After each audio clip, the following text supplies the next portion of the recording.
والصلاة والسلام على سيد الأنبياء والمرسلين وعلى آله وأصحابه ومن تبعهم ودعا بدعوتهم إلى يوم الدين. أما بعد، أعوذ بالله من الشيطان الرجيم.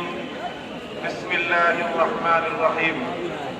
ولا تركنوا إلى الذين ظلموا فتمسكم النار. صدق الله العظيم. বাংলাদেশ খেলাফত মজলিস ঈশ্বরগঞ্জ থানা শাখা কর্তৃক আয়োজিত আজকের এই পথসভায় উপস্থিত সংগ্রামী সভাপতি, কেন্দ্রীয় জেলা ও থানা নেতৃবৃন্দ,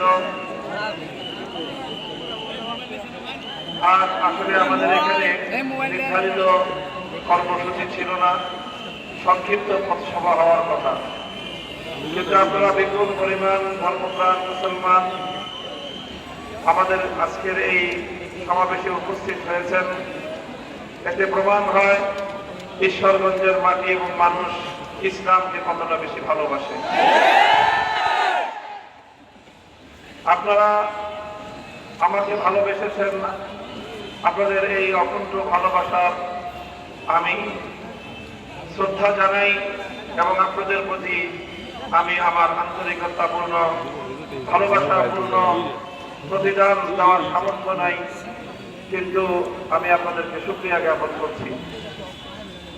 আপনাদের এই ভালোবাসা প্রকৃত অর্থে ইসলামের প্রতি ভালোবাসা, কারণ আপনারা আমার প্রতি এই ভালোবাসা প্রদর্শন করছেন।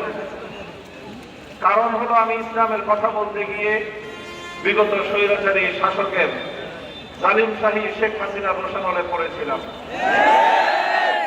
শেখ হাসিনা এবং তার সরকার, শুধু আমি নই, আমার পূর্বাপর আরো অনেক সত্যপন্থী হকের কথা উচ্চারণ করার অপরাধে অনেকের কণ্ঠকে স্তব্ধ করে দেওয়ার চেষ্টা করেছে।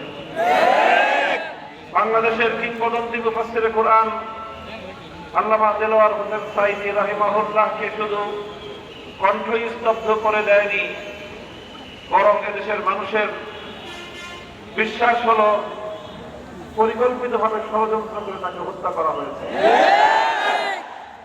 এভাবে যখনই এদেশের মানুষ ইসলাম নিয়ে সামনে এগিয়ে যেতে চেয়েছে, তখনই তারা ইসলামের অগ্রযাত্রাকে প্রতিরোধ করার জন্য বেশি শক্তি প্রয়োগ করেছে। 2013 সালে হেফাজতে ইসলামের ডাকে বাংলাদেশের লাখো কোটি তৌহিদি